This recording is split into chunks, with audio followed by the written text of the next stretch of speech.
It was not the Nets' night, unfortunately.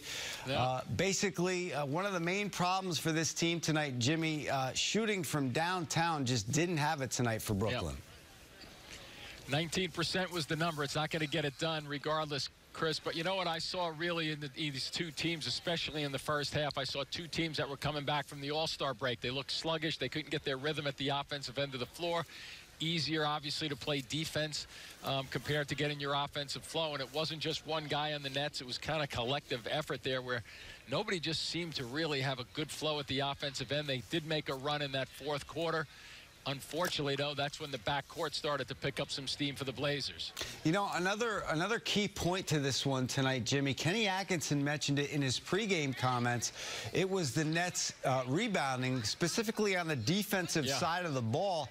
And they were -1 at the half, but they end up in this one, Jimmy, getting out-rebounded 60-49. So another key element to this one, and the Nets taking the loss.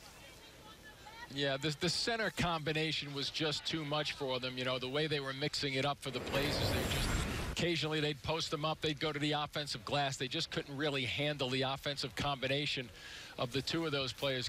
You know, especially Kanter when he comes in. He always has a field day, it seems like, against the Nets in terms of showing what he can do down low. So that combination was enough to kind of keep the Blazers in front most of the way in terms of keeping stability to their offense, and they're a nice inside-outside team. There's a reason they're the fourth best team in the Western Conference. Yeah, Jimmy, and some former Blazers almost got the Nets back on top tonight in the fourth quarter. Shabazz Napier, he scored 7 points in that final stanza. Ed Davis said he circled this one on his calendar, and Alan Crabb as well. They had 17 of the Nets' 27 points in that fourth quarter, but it just wasn't enough.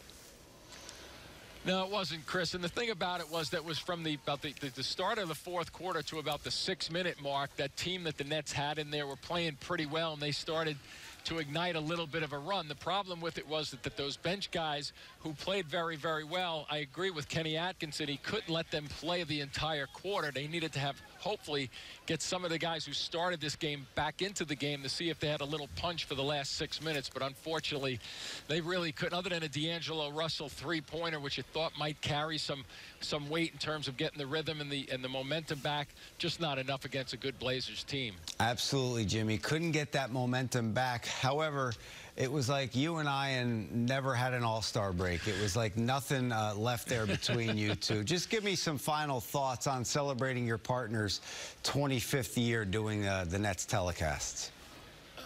You know, we've been doing this a long time with Ian, and, you know, we don't even add up the games anymore, but we figured, you know, between what we've been doing together, we've probably worked 500-600 games together. So we kind of think we know one another well enough, which is good sometimes and bad at other points. But he's obviously just a true professional in everything he does, and a much closer and better friend than he is announcer to me. So it's been a great experience, not only for Ian and his family to be celebrated tonight, but for those of us, the crew, the people who have known him a long period of time, to be able to share with that on an evening like this, nothing better. Yeah, I told him in the pregame show, and it was echoed across Twitter all night long, Jimmy. He's a great play-by-play voice, but he's an even better human being, and that was the sentiment across Twitter, across social media. We really appreciate the time, Jimmy, and I'll keep your seat warm here in the studio. We'll see you Monday, pal. Thanks a lot.